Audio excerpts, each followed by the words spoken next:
Fuck! Woo! Did it. What I meant to say there was, yeah, mate, totally according to plan. I think I fixed it. Good. Excellent. I mean, it weren't broken. It weren't broken. Stuff's coming through to Twitch. Fantastic. Waiting for stuff to come through to... I'll just check the audio on Twitch. I swear I'm going to bury this fucking dog in a minute. Bless him. Cut it out, pod dog. Through to... I'll just check the audio on Twitch. I swear I'm going to bury... Yeah, we're good. We're going through. Yes. So, good evening, everybody. I'm TheSuffolkRam. Skazz, yes. Welcome to episode 145 of the Rand Nerds podcast. Hey. I've gone up market this week. Oh, yeah. Normally I drink cider. This time I'm drinking a Hardy Chardonnay. What happened? What's the occasion? I fancy a bit of white wine, that was all. You savage. So I have a nice bottle. I have a bottle of Chardonnay, which I should be. He went from apple juice to grape juice. Exactly. What is this? It's only 13%. I'll work my through it. I'll work my through it over the course of the evening. You'll be fine. Lovely. But yeah, we're episode 105, and I'm going to start with other exciting news. Other exciting news? This won't work well for the audio viewers. Hey. Fantastic. So you didn't get mugged. I did not get mugged. So I just for the audio viewers, I've just held up my Warhammer 40,000 Indomitus set to the camera and proven that I've got Indomitus. Yes. No, I didn't get through. As it was by the time I got there, I got there with a minute to spare for my appointment. But of course, there was a changeover. Appointment. Yeah, I had an appointment because at the time initially only let one person in the store at a time. Mm-hmm. So you had to book an appointment. But then, of course, now people started wearing masks. They then allowed up to 4 people into the store at the time. All right. So when I got there, the appointment was actually pointless. But yeah, I've got it. I've opened it. I've looked through it, but I've put it all back neatly in the box because part of me doesn't want to touch it. Right. All right. Okay. I don't know why. Just part of me was like, I don't. It's nice. I don't want to sort of like. It's nice. It's in the box. Let's leave it. Yeah. That is sort of that. For those who don't know, it's a Warhammer 40,000 tabletop war game box set. It's a limited edition. They sold out in 3 minutes online. I managed to get a secure one at a local store. They then started producing them to order, or taking orders to be produced to order. They've now stopped that. But it's down to the 28th. Right. So if this is now our production effectively. If you haven't ordered it by now, you've had it. Yeah, production. Oh wow. So yeah, which I'm surprised by because I thought this was going to be the starter box. I thought this was going to be from now on stuff, but no, it's a limited edition box set. Oh, cool. There you go. That might explain why so many people went back crap loco over it then. Yeah. And a bonus is if you'd ordered online, you've got a little set of like special counters and coins and stuff, like limited edition ones. Mm-hmm. I thought it was an online only thing. It turns out if you order it through Games Workshop stores, which is why I ordered it through, I got them as well. So I got my little limited edition coin set. Good job. Coin and little plastic perspex counters. It's lovely. Congratulations. So, yes. You must be so happy. I was so happy, yeah, when I picked it up. I went back on the car, took it out of its bag, sat down, took a picture of it, put it on the WhatsApp group of the Warhammer players. Like, I put mine up, I've got it. Look what I got! And all of a sudden you got like 10 people trying to smash through your car. Yeah. No, I parked in a very quiet corner of the multi-story car park. So there we go. It was good. Yeah, that was that. So just to keep everyone up to date on the latest of the Nicholas's attempt to get Warhammer, there we are. Nailed it. So what I should we do, Skazz? As I've done 2 games, you've done 1. If I do one of mine, we'll go do yours, and I'll do my other one. I'm cool with that. Right. So I'm playing 2 games this week. The first game I played literally got released, I think, on the 28th of last month. Might be the 27th. I was going to say, if you managed the 28th of this month, I was like, how'd you do that? Magic. I'm playing Obsidian's new game, Grounded. And it's early access, but look kind of cool. It's think sort of survival games, right? But manage to sound like The Forest, but then you mix in early 90s Saturday morning cartoons from the States. Okay.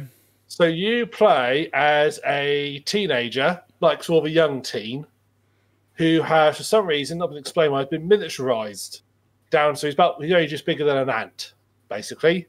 All right. So it's basically Honey, I Shrunk the Kids, in that you're in the back garden, and you are small, and you're stuck in the back garden, and instead of cutting down trees, you're cutting down grass. And instead of, sort of looking for water sources, you're looking for dewdrops that you can drink. And all sorts of, down there, yeah. So I played that. I picked it up because I like that. I hadn't heard of it, then I saw a couple of people talk about it on Reddit. I thought, oh, that sounds quite cool, a bit different. Picked it up, and I was quite enjoying it for a while.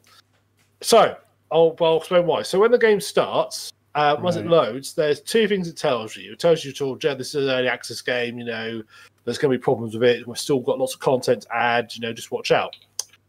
The second thing it tells you is message to arachnophobics. This game has got spiders in it. We have an arachnophobia-friendly mode that you can basically don't turn the spiders off, but you can make them look less scary. So what it does is it basically removes parts of the spider. So imagine a normal spider with all its legs and stuff. It's from 1 to 5. So 1 is like full-on spider. 5 is, or get to 5. Basically, anything level. So 5 is a square. You're not far off. So first levels takes things off like the fangs and sort of the scary eyes and the fur, and then as it goes up, but when it gets to level 5, it's literally all it is basically 2 round orbs with eyes and no legs. That's it. There you go. And what do you want? Yeah. Right. So I thought myself, do you know what? I played Skyrim and I had spiders in it, and I didn't like it, but I coped with it. I played Hunt Showdown and I needed clean shorts.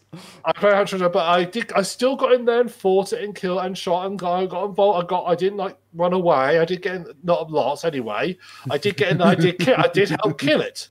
I did do my damage. I did that. In Metro, they've got big spiders, and I managed to get through those levels fine. In Heroes of Might and Magic, Dark Messiah of Might and Magic, there's a whole section where you were in some spider caves, and there's a giant big off spider at the end, and I got through that as well. I managed my way through it, so I thought I'll be all right. So initially the game, it's a bit unclear whether it spawns them straight away, because for the first sort of section of the game, when you're learning the ropes, you don't spawn them. Mm-hmm. And your enemies, the most vicious enemy you find is like a grass mite, a little mite that comes and tries to attack you. Okay. And basically, you have to sort of keep away from all the big predators. So ladybirds, okay? Ladybirds, because they're carnivores, ladybirds. They eat aphids and stuff. They'll also eat you. So you sort of keep away from them. Luckily, the big stuff, you can see it moving the grass. So you see the grass moving, that's sort of a clue to sort of get out of the way and hide. And, ants surprisingly don't bother you unless you attack them first. I was surprised. I thought they'd bother you. But, yeah, so you start off and it's clear that this is not something out of the ordinary, because shortly after you get miniaturized, you find a base which is to scale to you. Okay. Which has got an analyzer in it. So as you pick up bits and pieces, you can put the analyzer in, analyze them, and tells you what they are and so forth. It tells you what they and it unlocks recipes that way. It's a very light survival game. It's definitely it could almost feel like this was designed for kids in a way, because the way the noises of the interface and stuff is very sort of it's actually some cases you've got this your little watch type thing that's your stats tells you when you're getting hungry and water. It's only hunger and water is the only thing you've got to worry about in this game. That's all you've got to worry about, hunger and water. You have a health bar, you have a stamina bar, and that's it. Mm-hmm. So it's a very light survival game. But as it gets down, it starts making cute noises that you expect from some sort of little Japanese Tamagotchi type toy, but it's sort of noises to warn you. So it's very sort of friendly. Sure. And it's neat. It's an environment that I've seen in a game before. Well, I suppose Furfires had a level set where you were small, but that's because you went somewhere that was big. You weren't shrunk.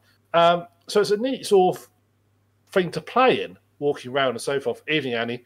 How deep does it go? Is it just top level, just ground grass, some stones and stuff, or you can go underground. Yeah, you can go underground. So the early thing, shortly after you get miniaturized, you come across some sort of strange, mysterious device, and And it's quite neat because you can walk inside. You can walk across all the circuit boards.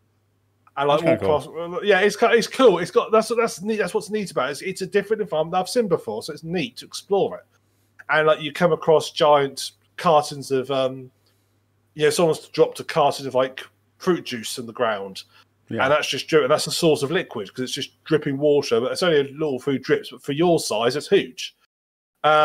And then the first you've got to do after you find this machine is you try to enable it. There's like these 3 laser beams that converge together in the middle, and one works, but 2 are damaged. They weren't, well, they're not damaged, they weren't working properly. So you have to work out why, and one of the first ones involves you going underground, so you'd have to craft a torch. And I said, it's got some, the crafting is actually quite a neat system, because when it brings up, the interface is actually really good. It tells you exactly, right, okay, here's what you need to make this recipe. You've got this is a subcomponent that you need to make first, but you've got the stuff you need to make the subcomponent. If you just double click this, it'll make it for you there and then, rather than have to make the subcomponent then go back into that recipe, which is what most survival games do, to sort of make it realistic. This one will just make it there and then for you, so you don't have to do that. So, and it's very good at telling you exactly what you need, make it clear and so forth. As an interface-wise, it's very similar to the Forest, but it's very similar to Green Hell. But it's a little bit more cartoony, and even your characters, obviously, it's got a sort of cheesy 90s cartoon feel to it. Even your characters, the lines they come out with feel very stilted, sort of dialogue written by adults for young teens type thing. But I think that's deliberate. It's meant to be like that, to be that sort of funny and sort of light-heartedness to it. Yeah. So I was doing all right. I was going around. I repaired this machine. It then exploded. You were doing all right. Yeah, it then exploded. And then it explodes near an oak tree. Oh, this is another neat thing. All the distances it gives you, you usually get a little count that tells you how many meters away something is. It tells you distance in centimeters. Oh, rad. Yeah. Well, that's a neat little touch. It's like, yeah, you need to go 200 centimeters that way to get to your next objective. Yeah. So the next leads you to a oak tree. And when you get into the oak tree, you get find a base underneath it. And that's where you encounter this robot. Called it's called Burger, but it's spelt in a funny way. Okay. And he's basically the robot who was originally designed to work in a branch of hamburger stands, but he then got reprogrammed to help monitor this sort of base. And he helps you out, and he basically explains to you, okay, here's what's going on. He sort of sets you off your missions. It's not got a lot of depth to it really yet, so they've not added a lot of missions into it. So most of the missions he gives you are things like find this place or find this ingredient, so just to sort of encourage you to keep exploring. There's no sort of proper story missions, really, at least not what I've covered so far. And first is to say you need to start building a base, and tells you to go build a base, which you can do, and they're quite in depth actually. You can actually, when I say a base, it's like people build proper little houses. Not like your square box houses you expect to see. They look like they look like, imagine I would say sort of Midwest America. We have the sort of the house, the veranda, and the sort of porch. They look like that. They're really neatly done. It's got a lot of variety in it. So I was chatting with him, got on, I started to leave, walked out, and it was about to come to night time. Well, this stuff thing is so you can't go to sleep any time of the day. There's no sort of sleep gauge. You simply, it says, right, it's night time, you really should go to sleep now. If you go to sleep, you'll just wake up the next morning. No problem. There's no you won't, at least from what I understand, you won't get disturbed in your sleep or anything like that. You just wake up the next morning. Okay. And night time is between 8 and 6 a.m. So you have to build somewhere at 8 a.m. and then go to sleep for the night. And then you wake up and off you go again. Is there any way you can kind of push that to later, or is it? Oh, you don't have to go to bed at 8 o'clock. You don't have to go to bed at all. Okay. But it's a game sort of encourages you to do that because it gets really dark, it gets dangerous. You can't really see anything. Sure. It's not recommended. It's encouraging you to not do that. Okay. But you can't go to sleep before 8 o'clock. If you try, it won't let you. It'll say it's too early. You can't go to sleep yet. It won't let you. Okay. So it's encouraging the source spend, but you don't have to go to sleep. So I got outside, I went to sleep, and woke up this morning, and I started walking, and that's when I saw it. That's when I saw the spider, and it saw me, and it started coming scuttling towards me, and that's when I screamed. I screamed. That's when I then ran back into the base and hid in the base for 10 minutes. Good job. And I went back out, and so very interestingly went back out. I thought, no, come on, let's face it. And the game seems to something I don't know. I don't because people said to say, I think they might have patched it because people were saying on the forums that they encounter spiders immediately, but I hadn't seen a single one. I've been walking around, not come across a single one all the time I played it. But as soon as I got to that bit where I get like given the start of the story missions, like sort of like the intro's gone, they suddenly seem to appear, and they're fucking everywhere. There are so many of them, just everywhere. They can't. You can't. That's partially what problem is. They spawn so often. Every time I was like looking, I was like, "Oh no, there's another spider." There's another spider. And they have done a phenomenal job making them really realistic, and they are fucking terrifying because about twice the size of you. Okay. That's fantastic. Yeah. So I sort of tried to just thought, what my policy is going to be: don't go near them. I thought, I'm sure at some point the game's going to make me go near them, but my policy is going to be, I'm not going to go near them. I'm just going to keep as far away from the big, creepy, crawly spiders as I possibly can, and they don't bother me, I won't bother them. But that's basically how I work in real life, to be honest, when it comes to spiders. So what you're saying is you don't see a spider and instantly just burn everything to the ground? Not anymore, no. I've got over that. Okay, cool. I'm glad you got. I'm glad that they got you through. After we rebuilt the house the 5th time, Pam says you really need to control this a little bit. It's the insurance companies. We can't come up with ideas. The insurance company doesn't get. They don't accept it. So, I am always going quite well. I had a couple of cases where they found me. I had to run away from them and so forth. And they don't chase you for too long. You can sort of outrun them. Okay. And then I was looking for some grubs to sort of make some stuff out of, and one just basically snuck up on me. I just look up, I look straight into its jaws, I scream, and all I can do is turn around, start to run, and then I just freeze and just let go of the controls as I just get ripped to pieces by this orb-weaver spider. Fantastic. Yeah, and you respawn this game. You just respawn at when you go very to child friendly by the sounds of it, Ram. Yeah, so it's yeah. I mean, I'm playing on normal mode. There's also a creative mode where you're not really threatened. You you won't take any damage at all, or anything like that. Mm-hmm. I'm playing on normal mode. But basically, when you die, when you go to it works for like 7 days to die. 7 days to die, you respawn, but you lose all your gear. And this works the same way. You basically drop a backpack, and it will show you when you respawn. So when you build a bed, when you interact with it, you could say instead of sleeping, you could say set as my spawn point, and that's where you respawn to.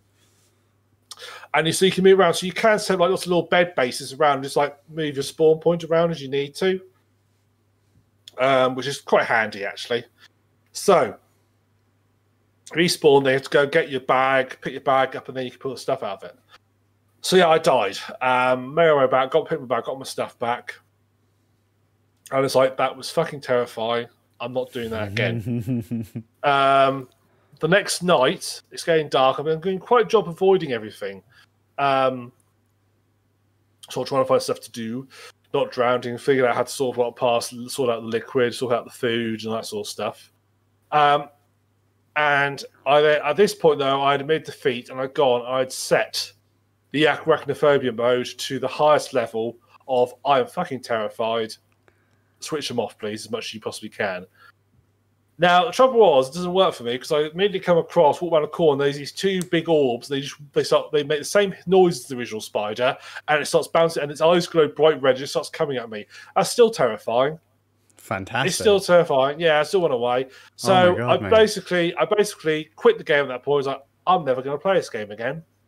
Ever. Are they the main things that are just chasing you down? Is there like an ini file you can go into and say spiders equals false? I might have a little hunt for that, see if I can find it.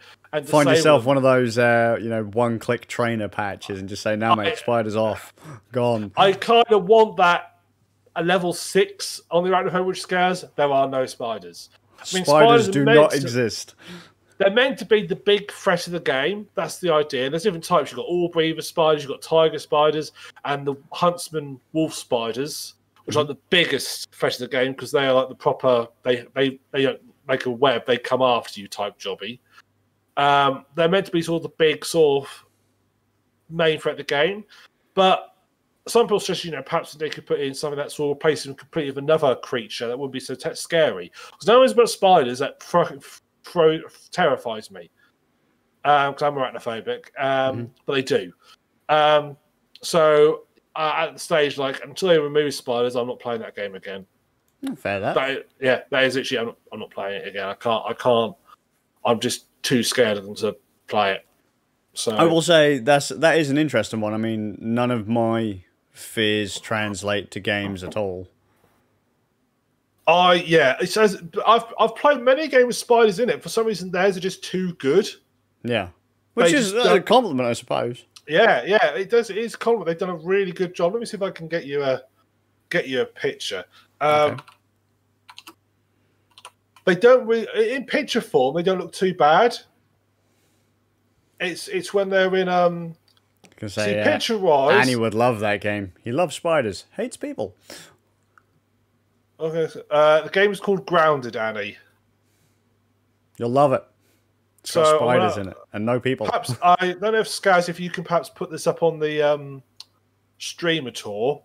Let us see. In a picture of them, they don't look too bad. Yeah, I don't think I'm going to be able to, but it looks like it's when they're moving that's a problem. Let's see if he can put them up on the screen and not break everything. Ready, 3, 2, 1. It's going to go. Oh, wait, what? Yes. Oh, I broke it! Have you actually? Kind of. Look, it's a spider. It's really cute. Yeah. That is it doesn't look too bad in picture form. It doesn't look that bad until it scuttles after you and you're dead. Yeah, in the game when they're moving, fucking hell, they are terrifying. I kind of would like it if they could switch them off completely. He would like it very much if they weren't there. Because that's basically the game. That's basically game over for me. Perhaps I'll try. I might be a case if I just go in and just have a go attacking one. Yeah. And I might be able to break through it. Yeah. If you see what I mean, I might be able to sort of it's a bit like how in survival horror games, once you've been killed by the creature once, it doesn't terrify you anymore. It might be a case that if I go up against it a couple of times and die and it'll do some damage or something, I won't be so scared of it anymore. Because I sort of know what it is. Yeah, yeah, it's got multiplayer. Oh, has it? Oh, you and up to 3 other friends. Oh, fantastic! Might have to put that on the list. Then we can defend you from spiders. Exactly. So yeah, me, you and Zabe can. If we see a spider, I'll run away, and you and Zabe deal with it. Yeah, we can get eaten, and you can go other way. So wait, how much does it cost? Well, it's early access. I think it's £5 million. Well, to be fair, it's I said apart from like the what you call it, the brain's gone dead. Oh, Steam's crashing. Good. Fantastic. Part of it feels a fairly solidly finished. There's obviously stuff to be added to it, but it feels quite a solid game. It's $24.99 at the moment. Oh, fucking hell! It's a pretty solid. To be fair to it, it's a pretty solid game. It looks pretty. It looks really good. I mean, I don't know if you look at the Steam page or not, but it's really nice. Done the Unreal Engine. And it does look really good. From what I've read online, there's a lot of actually, this is a better picture of the spiders. But let me paste it. I will break the stream again. All right, maybe we won't then. No, I won't. No, it won't work. But it looks kind of It looks really nice. It doesn't feel like an early access game. It does feel like a game that's pretty much finished. But also they've just got looks. I think what they've done is they've basically got the engine.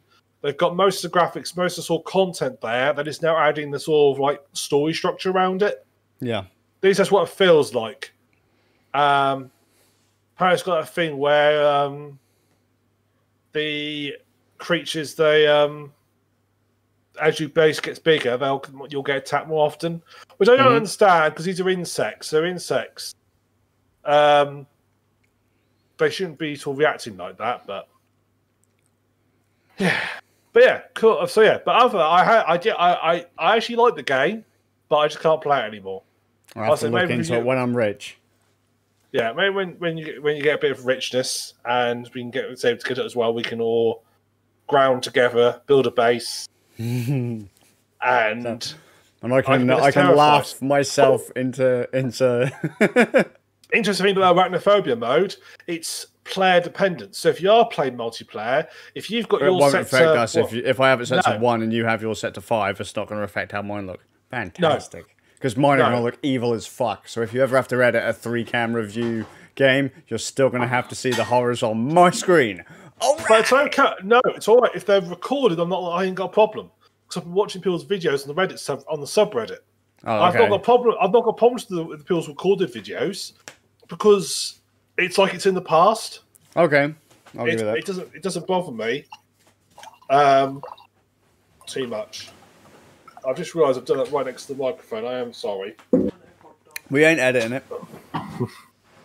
No, people can see that on my rhino. Right, Skazz, what's your game you've been playing?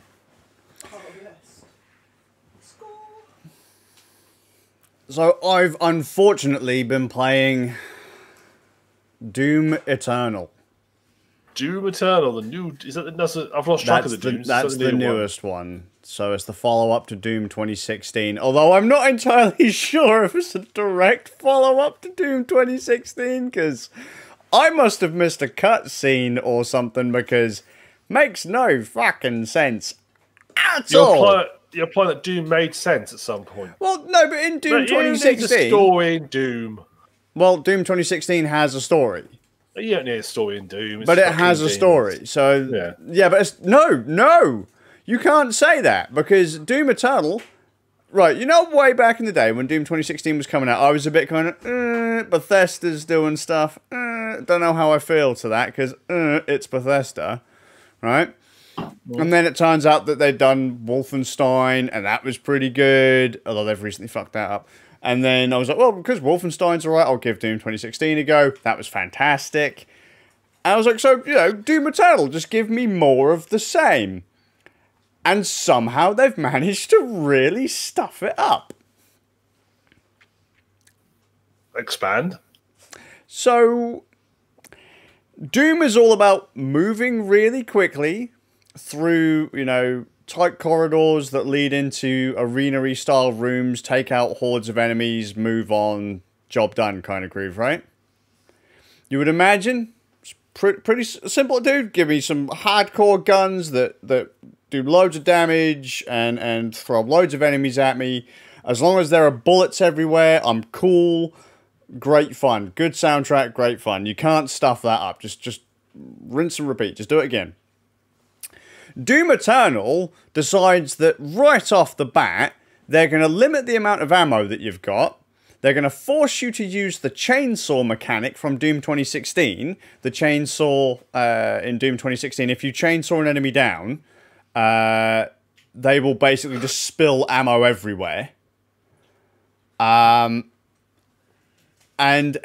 you don't really move all that fast. There's loads of jumping puzzles, which is the least favourite thing that people had from Doom 2016, but there's loads of those now. You've got double jump right off the bat. You've got air dashing.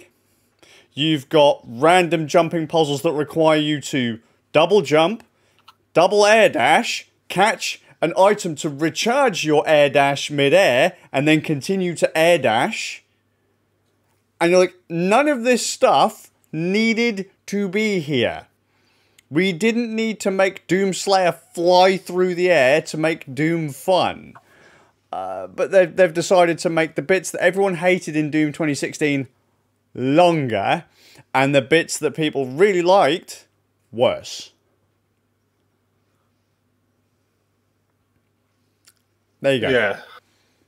So, not great then. No. loads of really random extra mechanics that mean absolutely fuck all. What now, are they saying is they fucked up Doom 3. Yeah. Well, but the thing is, though, Doom 3 was okay. I hated Doom 3. No, but the trick is with Doom 3 is they took Doom in a different direction. The trouble is, Doom 2016 was like, it was old Doom again. You ran around, you moved at fucking ridiculous speeds, you would just be spraying bullets everywhere, and it was fan-fucking-tastic. In this one, if I had a quid for every time I've had Dead Man's Click... Oh, low ammo, low ammo, low ammo. It's like, fuck, what can I do? All I've got's a fucking shotgun and a fucking, like an assault rifle. You know, it's like, oh yeah, well just use the chainsaw to get more ammo. It's like, how many fucking times am I going to have to whip out the chainsaw in a matter of minutes to make these fights go any better?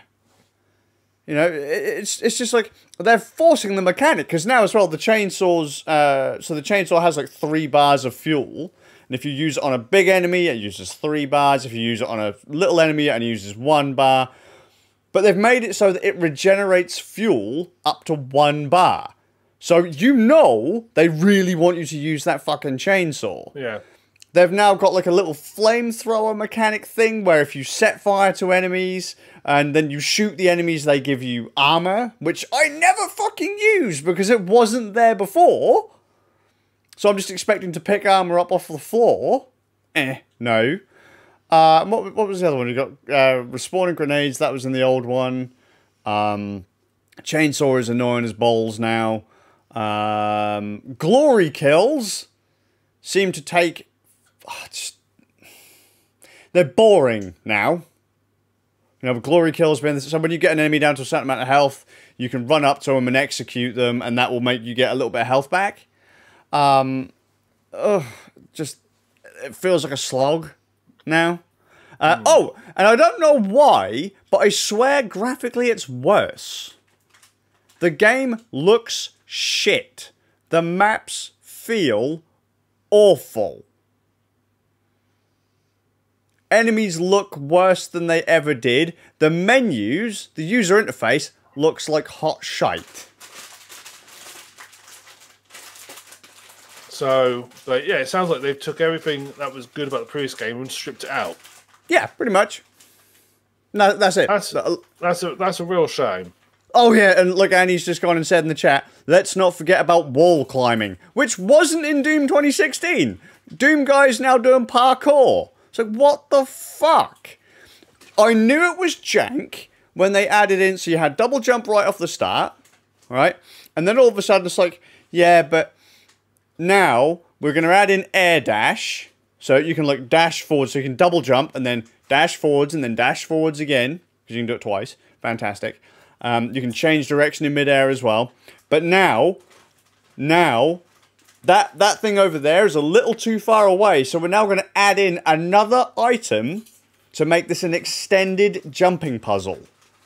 And you have to do it all in midair because you'll go jump, grab, jump, dash, dash, hit the recharge, dash, dash. You might be able to do the double jump again at the end. It's fucking stupid. They've made the maps ridiculous. I'm only 2 hours in and I'm like, when the fuck does the game get good? That sounds absolutely fucked up. It's like, it'd be like turning Quake into a tactical shooter. Yeah. You know, it doesn't like, fit. Yeah, you know, if you start putting bullet spread in and you start putting, you know, taking cover, make sure you hit the cover key, you know, that's when you sort of having the problems with it. The soundtrack's still phenomenal. I'll give them that. But look, I swear I've missed a cutscene. There's something... It's basically Doom 2. But they haven't... Which makes sense. But the thing is, they haven't told me how I got from the end of Doom 2016 to where I am now. Yeah. And why is what's going on now? Why is that happening? Yeah. Told me nothing. That's not good.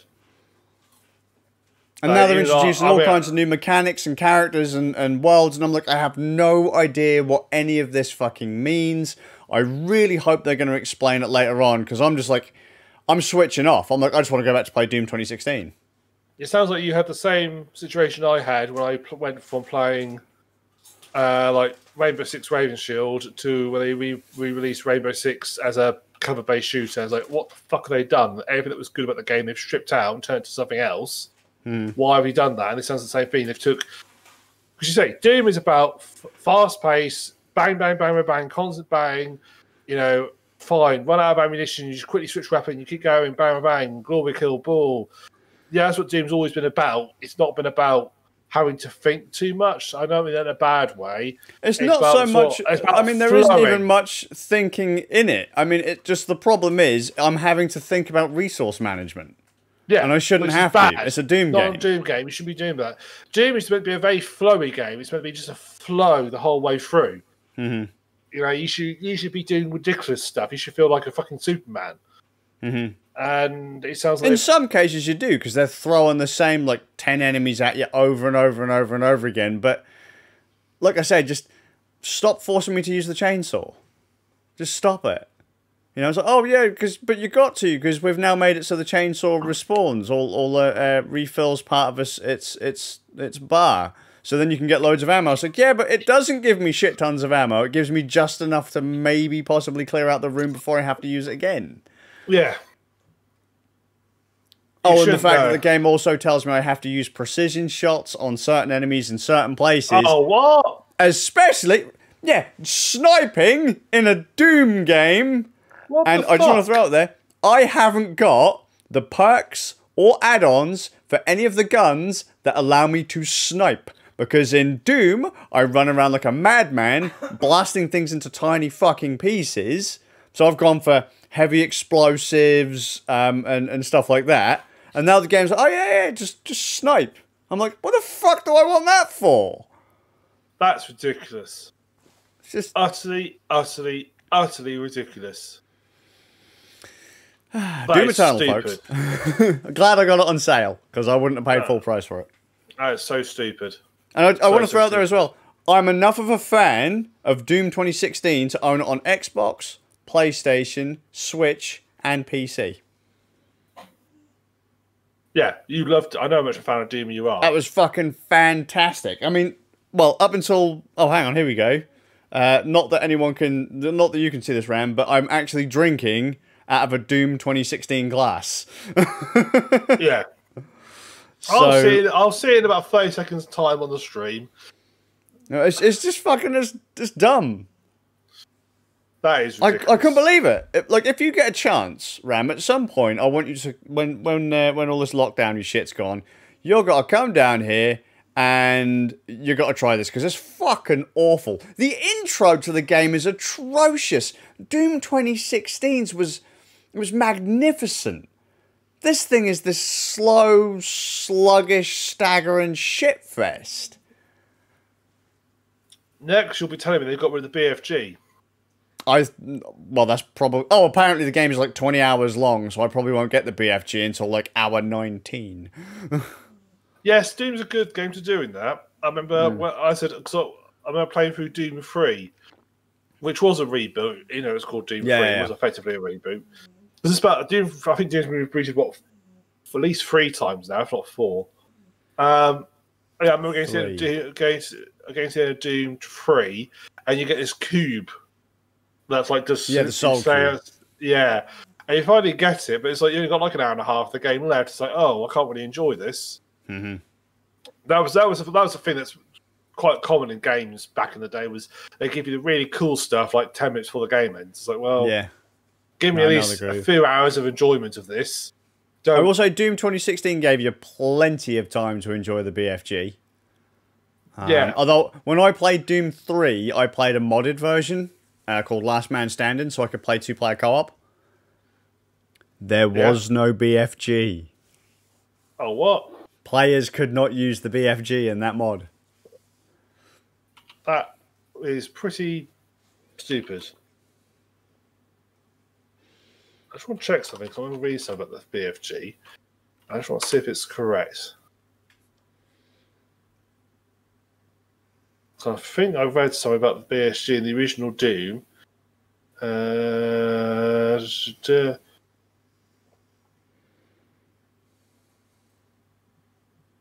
Oh, here it is.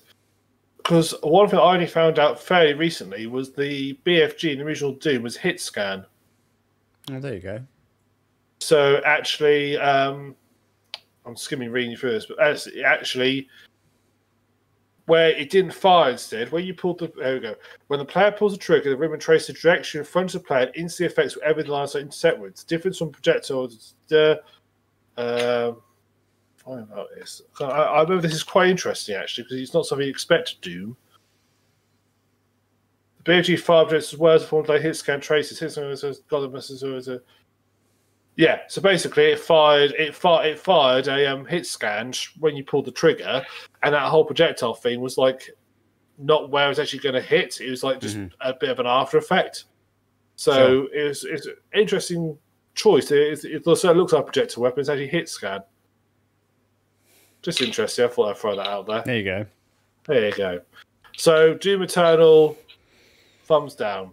Yeah, for now. I'm going to keep going because I'm hoping it picks up.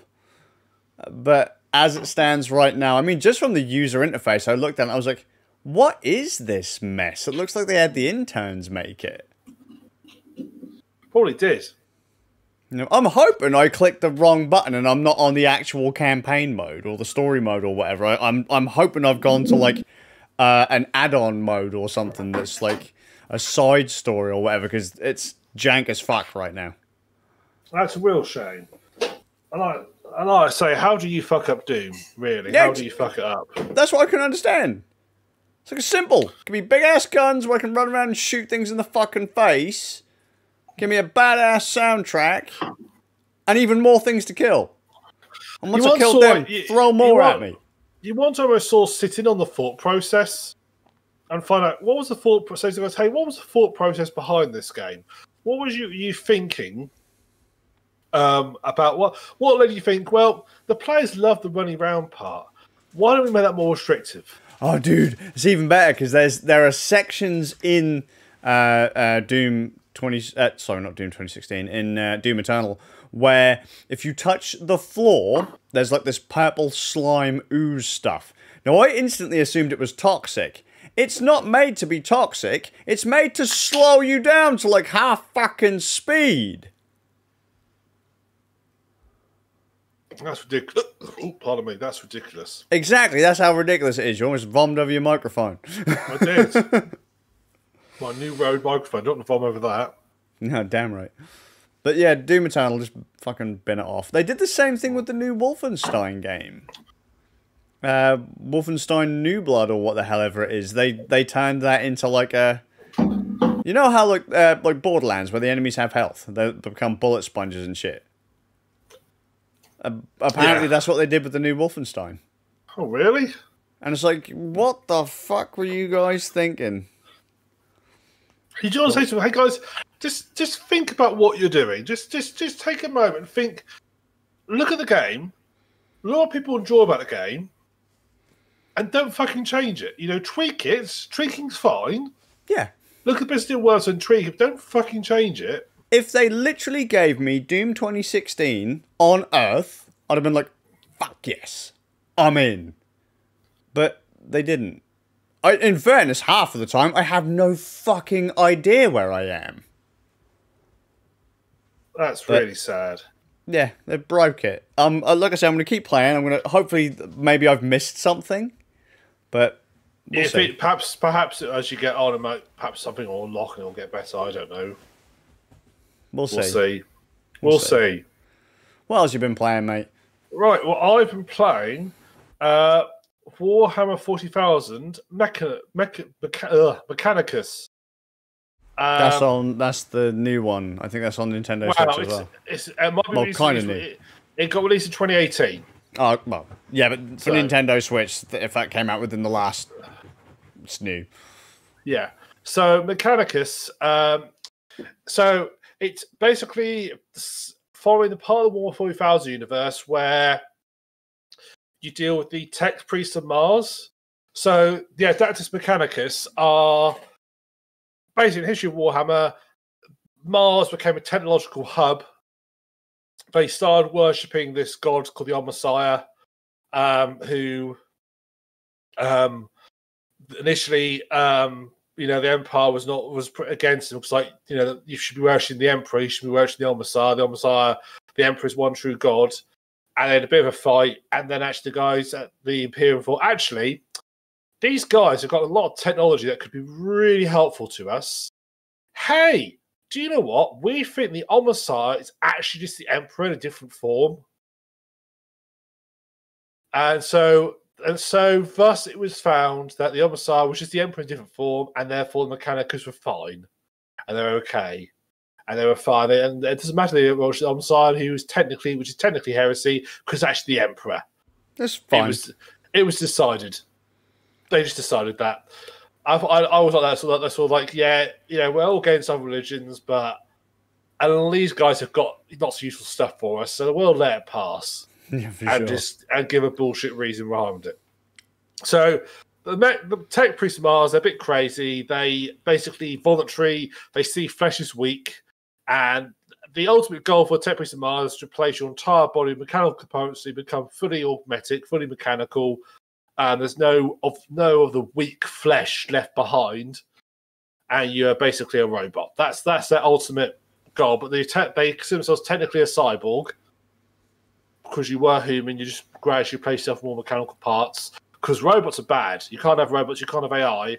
But if you're human and you gradually turn yourself more mechanical, that's fine. That's okay. That's fine. So, a little bit of background history gone. That's what the mechanics. So there are tech priests have appeared in previous Warhammer games, but they've always been a bit more. They're always a side. Even on the tabletop, they're always sort of a side character. Armies will have tech priests along with them because they use them to repair stuff. You can now get a Mechanicus army in the tabletop version, but in most of previous games like strategy games, you'd have a tech priest be a unit, but they wouldn't have a whole army dedicated to them. All right. So Mechanicus is like the first time focused purely on the tech priests and their armies. They have their own armed forces because I've drunk a half bottle of wine, so I'm going to get all these pronunciations wrong. Skitari is like their armed forces who they take with them. So, now we've got the background out of the way. So Mechanicus, it's a turn-based strategy game in the vein of XCOM. It's probably the closest match to it. So you are basically some tech priests who've gone to a planet to basically look for. They're looking for tech basically, and shortly after they arrive, they find some ancient structures, and they end up waking up the Necrons. Now, Necrons are this ancient race of humans who we actually briefly talked about the Necrons previously, so I'll keep this small. Ancient race of humans who. Not humans, humanoid, creep people. But they did have very long lives. They lived in a really bad environment, so they didn't age about 40 years old. So they agreed, and they had this happen all before humanity existed. So I call them who I shouldn't have called, but this happened all before humanity existed. They agreed through depending on which storyline you follow, they basically agreed to transfer their minds into robotic bodies. They consider they have the most advanced tech of the Warhammer 40,000 universe. They are ancient, real ancient. They basically serve as these mechanical bodies. Their big trick is when they die, they just teleport back to their main base and reform. So you don't actually die. Although it's implied neat trick. Although it's implied that every time it happens, your mental faculties start to drop off. Mm-hmm. So it's implied that as a Necron gets broken, destroyed more and more and more, they basically get more and more robotic. They lose that sort of spark of, I'll use the word humanity for the sake of argument, that's not humanity, that sort of spark of sentience that sort of disappears bit by a time. Yeah. So, in all of Humphreys' universe, these guys are all over the place, and they want to basically shut down the warp, which is how humanity and all the other races move around. They use the warp. And Necrons don't need to. They have their own method of moving around for us to the light. And the warp is where all the bad gods live, so they decided to try and cut it off. So their goal was basically shut down that warp. That's the newer law anyway. So Necrons are bad. They're basically the undead army in Warhammer 40,000. That's all their equivalent. They are undead. They even look like skeletons. So that's what they're trying to do. And they have all these tomb worlds across all over the world, all over the galaxy, or universe, sorry, where galaxy is correct actually, all over the galaxy, and they are basically starting to wake up, and they are basically trying to purge all of organic matter. Because again, the Chaos Gods are formed from sacred creatures, and that's include humanity and all the other races. So if they all die, basically the gods die. So they are wanting to kill everything. So you'll see in Mechanicus, people accidentally wake up a tomb world. Not a good start. So this is for like a regular Saturday night, mate. Yeah, it does. But this is where the game sort of time pressure is. So the whole game, in the top corner of your screen, there's a percentage gauge from 0 to 100. 100% is they're fully woken up, and the game basically you lose. Okay. You need to sort of it. And so as you complete missions, this bar goes up a little at a time. But here's where it gets interesting. So we'll go back to the bar in a second.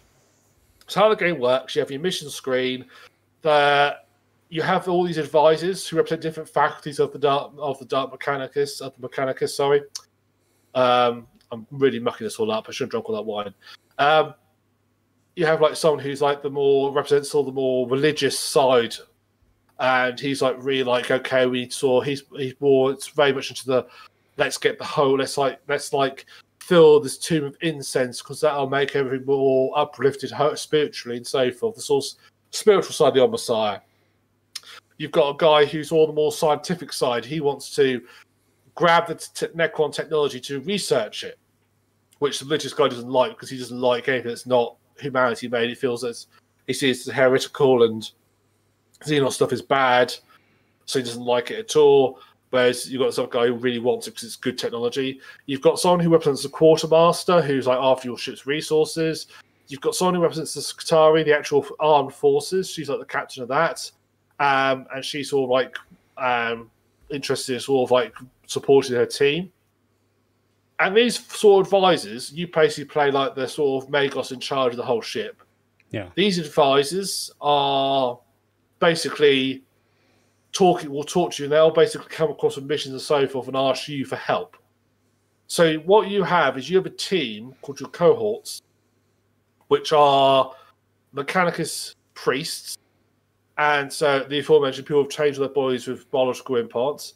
And basically your force that you send down to Plaque can be split into two groups. You've got like the priests who are their named characters. They're the ones that upgrade, they gain experience and so forth.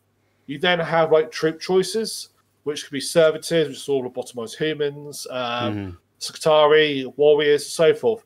These guys are expendable. They are actually expendable.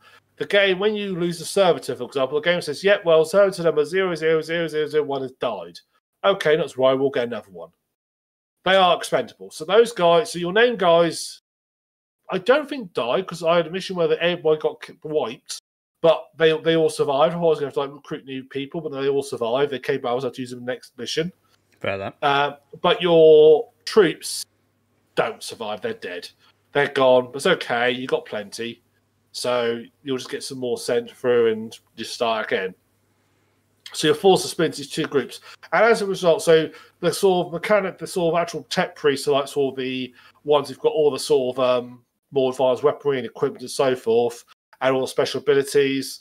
Whereas the armed forces usually have they either like a melee trooper or a ranged trooper, and that's about it. They don't really have anything more advanced than that. So at the very top, you're given a mission, and you can pick which mission you want to do. And then you go to like this map screen, which shows you sort of a rough layout of the tomb and where your groups are, and you move them from room to room. And when you go to a room, either nothing happens or an event happens, and you'll have to make a choice. And the events could be like you found some dead Skazz warriors. They look like you can either purge the bodies, or perhaps examine so you can find how they got what injuries. Is it for like technological reasons, or perhaps try to retrieve and bring back to the ship? And these sort of multiple choices will then get a result. And that could be things like, your soldiers, you get injured, or they might get some health back. Or that the Necron timer. So, here's an interesting part of mechanics. So every time while you're in the room, the sort of tombs, as you move about, you have this like gauge in the corner. Starts at 0. Every time you move, that number starts to go up. And as it goes up a level, it's like 5 seconds, it goes up a level. The Necrons get more aggressive. So it starts off with, okay, the Necrons know you're here now, so watch out. Gets to things like, okay, more Necron warriors will start to appear in the battles. They'll start regenerating quicker. It gets high levels. Here's the trick. So that's directly related to how quick that bar goes up is directly related to how long you spend in that tomb. The longer you spend in the tomb, or the longer you spend in a battle, that bar gets higher and higher and higher. Sure. Whatever level it is at the end of the game gets added to your overall percentage of how far the Necrons have got.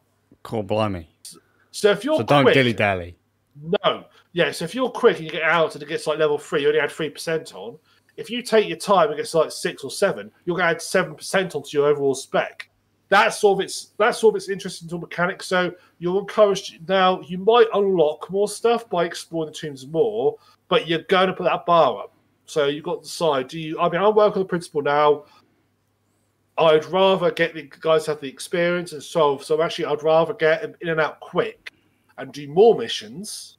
I think it's a better bet than trying to like explore the tombs fully. So I literally like, okay, because it shows you when you go to a tomb, it shows you where your objective is. And sometimes you have 2 or 3 objectives. Mm-hmm. And I will work out the most efficient set of rooms to get there, so I get there as quick as I can. Because this bar also goes up in the battle mode. Just to add to it as well. Oh. So you've got these multiple choice rooms, you've got these rooms where there are glyphs, and you have to pick a glyph, and usually you end up being healed or something. And those rooms where you have the sort of main events, which are the sort of story events, and that's where the battles happen. So, battle screen, how battles work. This, I have to say, this is probably one of the more... I've not played a lot of turn-based strategies. This is one of the more interesting turn-based strategies I've played. But it's going to be a little bit complicated to explain, so I'll try and keep it simple. So you start off with, you have to deploy your troops. So you have your three like main tech priests, they always get deployed. You can deploy wherever you want. The other guys, you can only deploy them when you have a bit of, I always forget the name of this resource, cognition. It's a resource, which I'll get onto in a second. But you need that to deploy these guys, just bear in mind. So, here's how it works.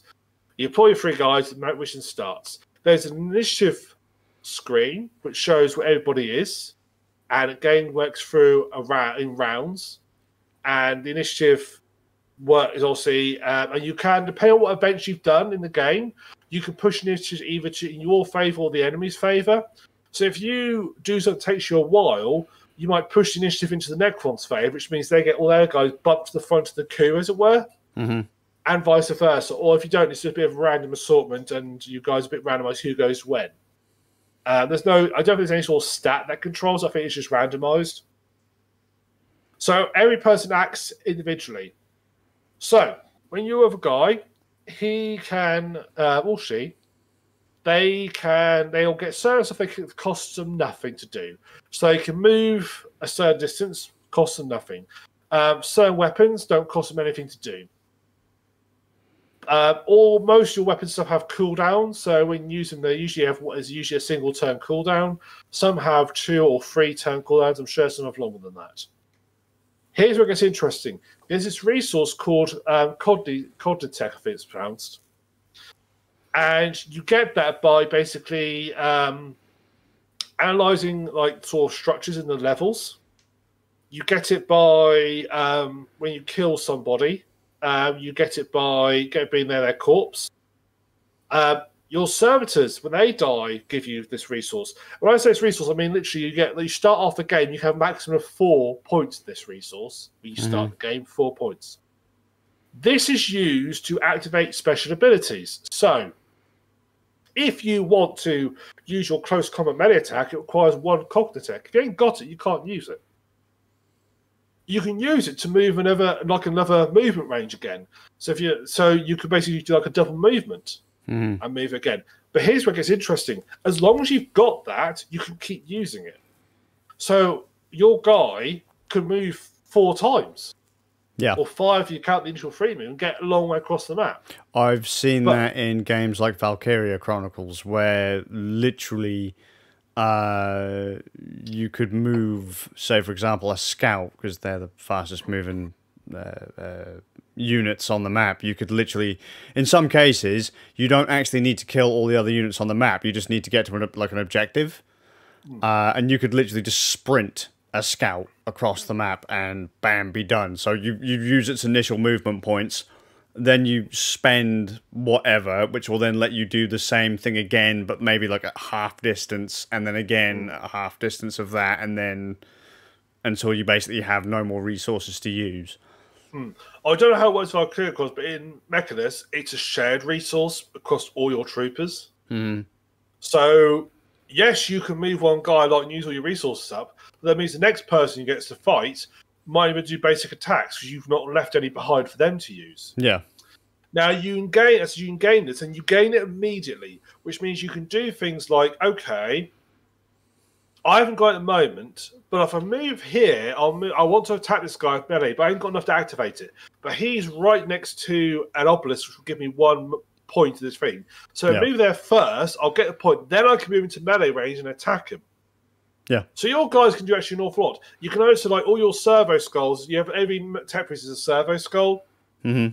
Oh, interestingly, in universe, as it were, the reason you can see the battle map is that your main Magos has his own little pet tech servo skull who goes down, and you're meant to be watching it through his point of view. So that's how you're giving the orders via him.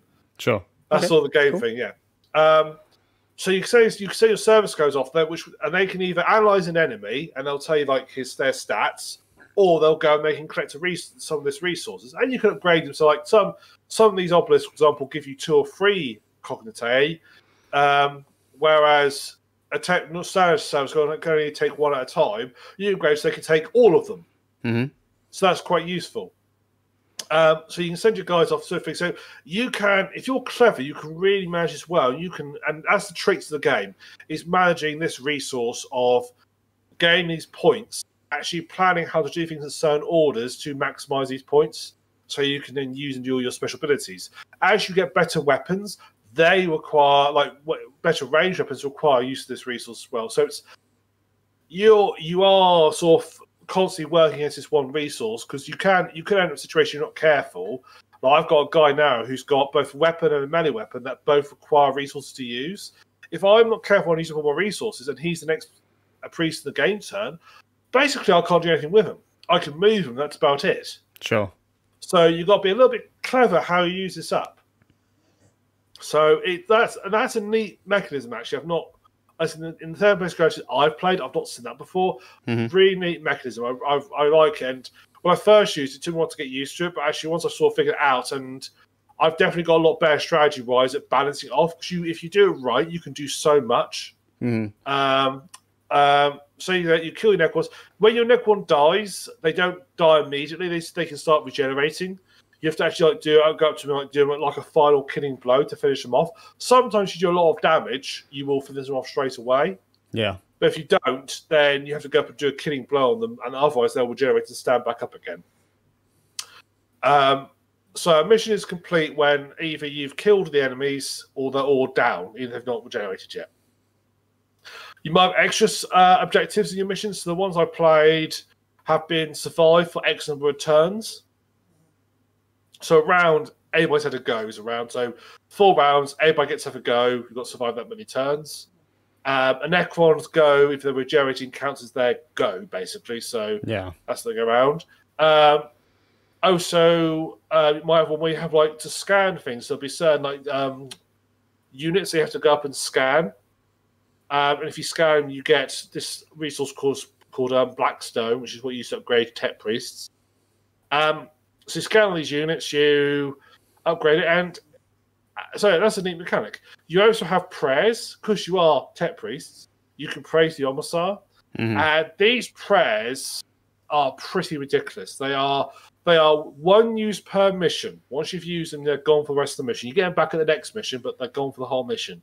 And you can have initially. I don't know if you can get more later, but initially you can have 3 of them. But these are powerful. These are quite powerful. So I've got the ones I've got equipped at the moment is heal 10 points of damage, which is a lot. When most weapons you face do perhaps 2 to 3 points of damage. Healing 10 points of it is actually really good. Sure. Most text priests are seeing around about sort of 16 points of health, so healing 10 of it's quite good. I've got one that gives me 6 cognitive points when I use it. So if I'm desperately, I just need those points. I could pray that, and I get those 6 points. I've got one which I quite like, which is quite good, which is the next attack you do will do 9 points of damage, plus your whatever you do normally. Sure. So you've got up against an enemy, you need to kill it. It's a tough enemy. You've got one guy there, you need to kill it. Then you run this, you use a spell, and he'll devastate them. Cool. So, good spells. You can upgrade the tech priests, and being Mechanicus tech priests, it basically involves augmenting them. So they start off as sort of quite basically no augments at all, or very few. And then you'll think things like you'll get better clothing, you'll place their arms, their limbs. You can fit them with these what they call them. Think Dr. Octopus with his mechanical arms. You can fit these guys with a similar thing that sort of fits on their back, and they can have arms that got like buzz saws and stuff in. Yeah. So you can gradually upgrade them. Like I say, don't seem to die permanently. This is another interesting thing actually. The missions all feel like they're pre-scripted missions. So they're like, this is the mission it does. But you can fail them. But if you fail them, you don't start again. You just failed the mission. So the game carries on without it afterwards. So you use all the resources. Yeah. So it's not like, oh, you failed the mission. That's fine. You go back to the start and do it again. No, that's it. Sorry, you failed. Oh, well, that didn't work. That's going to hinder our progress. You're going to get any unlocks. Tough. Let's carry on. So it's got a bit of sort of like, not permanent decisions get permanently held to it. Honestly, it's really neat. I started playing it yesterday. I came back from the farm today, got back quite late, and I just started playing it immediately again. I was playing it when you rang me, because I've just sort of I'll probably play a few rounds before I go to bed tonight, because it's quite addictive actually. It's just so sleekly done. It's so nicely done. It doesn't feel too like there's any real fluff in it, like any real fat in it. It just feels like everything feels quite neat, and it just feels like it just feels solid. So if you're into 40k, harshly recommend this game. Really recommend. This is a brilliant game. If you just like turn-based strategies, you're going to like this game. One thing I do find quite amusing is all your tech priests, because they're sort of basically machines, they all talk in basically random noises, because they're just talking like sort of like old dial-up modem noise. They're just sort of random noises all the time to each other. That's how they speak. So everything's like, kind of cool. It's all like, but yeah. When you wake up the Necrons, their Necron Lord talks to you in English. But the only English speakers, or the only sort of like English speaking character in the game is the actual alien. I find that amusing. So, but no, really cool game. So yeah, I very heartily recommend it. All good. I would like to see, or if you get the chance, I'd like to see what you think of Valkyria Chronicles. If you can get it on sale. I have a feeling I've got it in my Steam account, you know. Oh, really? I don't know if I've ever played it. I think I've got it. Let's have a look.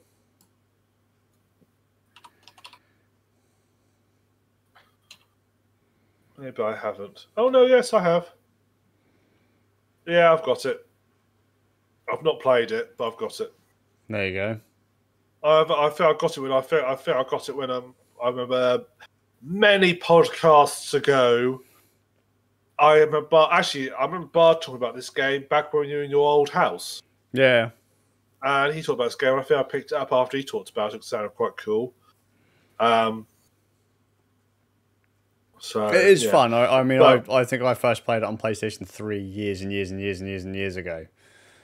yeah, It's it's since quite had remasters and it's quite an old game, isn't it, Valkyrie? Of yes, course, it's 2014. Oh well, so that's 6 years ago. Oh, Sega.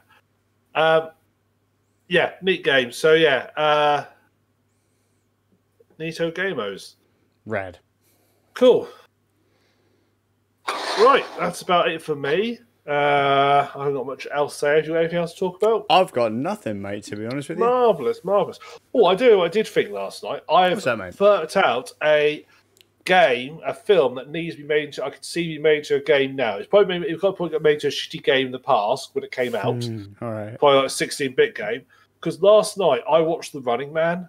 Oh, jeez. Yeah, that's had 16-bit I'm games. sure. I think, yeah. I thought so. But I thought, do you know what? I was watching thinking, and what I was thinking was Hunt Showdown. And I was thinking stuff, do you know, I could see, imagine a game where you're up to a few mates and you're able to pass through stages. And like Hunt Showdown, you're up against like a really tough boss who's a stalker, and you have to kill him and gradually work your way through the different stages. I thought it was kind of cool. And I thought, actually, what would be really cool is sometimes that could be like controlled by another player. Yeah. So you can start where you want to go into, and you can say, actually, I want to be a stalker, and it would find someone else's game, and it then prompt you as the guy playing the stalker, so you could take control of them. Yeah. Wouldn't that be neat? Didn't they have something like that? Was it Prey? Prey. I don't remember that. Prey. I don't remember Prey doing a mode like that. I'm just thinking where the main, you know, you had a team of human players trying to do something, and then you had another human player playing as the bad guy. There have been games like that. So Alien versus Predator, you could play the classic version, I know at least. You could play as, you could like set up how many predators there were on a level. And I've played that where I've played the Predator, and my two friends played humans. And we saw like 2v1 type situation. Because that's quite a fair, that felt quite balanced. Sure. There was a recent game, was it Friday the 13th game? What's the one that set at the camp? The Camp Crystal camp? Lake. Yeah, that's Friday Friday the 13th. Yeah. Yeah. There's a game like that where one person can play as Fred. Is it Freddy? No, it's Jason. Jason. I don't know about horror films. I think one person plays as Jason, and the other people play as the other people. Mm-hmm. And you have to sort of like, so it's like sort of 3 or 4v1, and to clear certain like sort of submissions. So there are games that have done it before, but I sort of thought actually that'd be kind of cool. I could just see like sort of a. It would need to see that classic get brought to now, kind of thing, especially with games like that being semi-popular or have been. Yeah. Yeah, I think that'd be cool. I could just see us in an old, like me, you and Saban, like Hunt and Hutch facing off against Dynamo or Sub-Zero, and sort of having to sort of like fight around, sort of tactically work around them, and sort of we're really easy to kill, and he's quite tough. I could see it'd be a fun little. You know what? I'm actually going to have to go and watch that film again. I haven't seen that film in like. The only reason I watched it on Amazon Prime told me that a film's leaving Amazon Prime in like 4 days' time. When was this? Yeah. When? Last night. It's on the 5th of August. No, still got time. You've still got time, so yeah, you need to go watch it. Because I watched it. I love this. I do actually think that in many cases, old 80s films are so much better than modern films. Yeah. It doesn't take itself seriously. Mm-hmm. It knows it's a bit silly, and it really leans into it. I'll tell you what I watched today, which does the same thing. Expendables 2. Yeah. It knows how ridiculous it is, but leans into it as well, and which makes it. I mean, the X1 ones I wasn't too keen on, but X1 2 I actually really enjoy because it's like they know how ridiculous they are. Yeah. Yes, we're going to have the game. We're going to do like little things like when Chuck Norris appears, we're going to play the sort of theme from The Good, the Bad, the Ugly as he appears. It's just silly stuff like that. It's like they knew exactly what they were doing. They knew they leaned into it. They all used their classic lines, all the various films. They know, and it's brilliant. They just don't care if it's brilliant. It's marvelous. So, but yeah, game developers go on to making a Running Man themed game. Get it done. Yeah, off you go. I'll give you till Wednesday to make it. We'll give you until Rand Nerd's game night. Yeah, we'll let you off this game night because you've got until we finish playing Sea of Thieves on Rand Nerd's game nights. Once we've got through the Tall Tower missions, then I expect to have a Running Man game available. Might be funny if that actually happened. Yeah, it might actually be out there. I'm just going to look on the Steam store to hit the running. There's a game called The Running Man. Oh, let's have a look. Yep, no, that's definitely not. No, that's not The Running Man. That's someone's My First Unity game. Release 2020. If you want to relax, this game is not for you.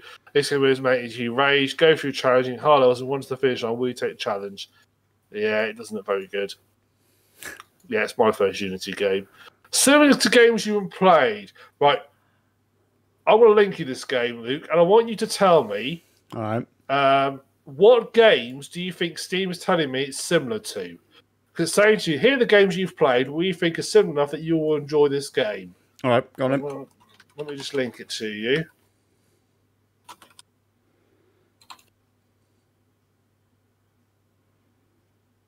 Let me find the link. Let me find the link. There you go. Oh God. Okay. So Steam has told me this is similar to two other games in my library. I want you to guess which two games it thinks are similar to this game. No.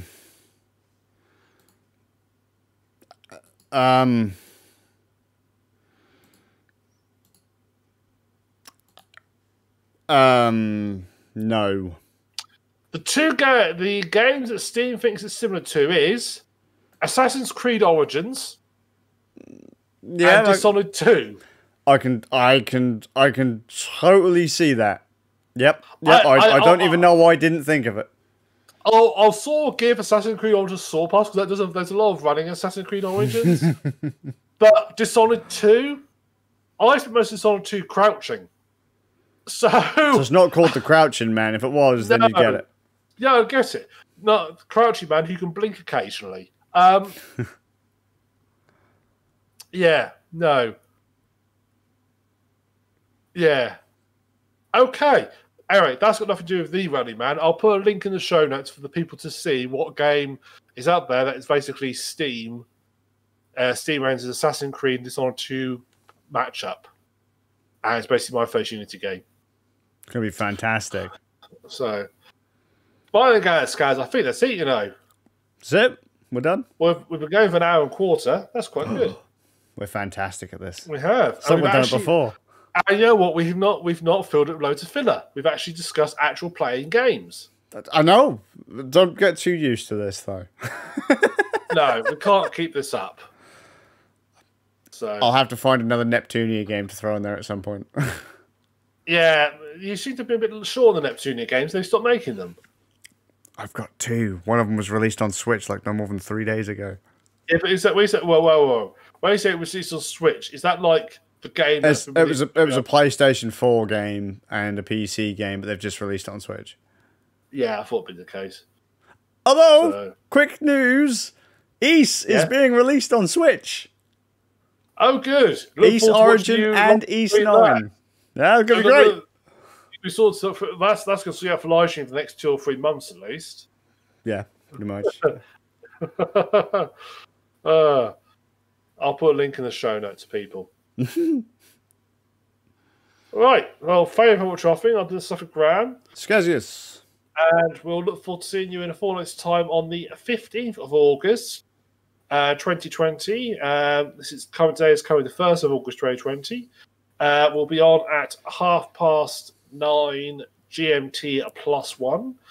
So you can come join us every Tuesday, approximately. It's a very wide, approximately 8 o'clock. For Randnerd's Game Night, you can come see us on our Twitch channel. So twitch.tv Skazz, which is SK4ZZI0US, or twitch.tv/TheSuffolkRam. You can watch us play various games and basically have a laugh. And last game we played, me and Zabe and Mutinied and stole the boat in Sea of Thieves. That poor boat. Yeah. You didn't get very fucking far, did you? Got it stuck on the dock. Look, I did exactly what I aimed to do, was to park it very, very well. And that's why we parked it on the island, mate. I have never seen a boat that far inland before.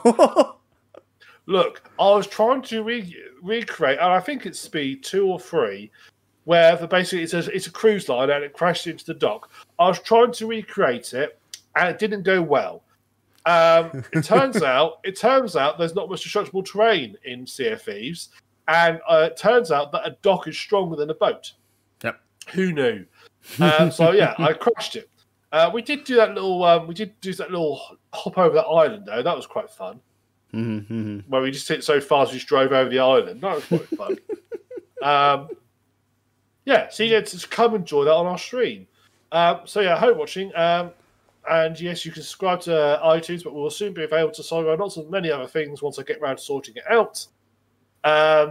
And yeah, so thank you for watching, and I look forward to seeing you in a fortnight's time. Have a good one, guys. So see you guys then.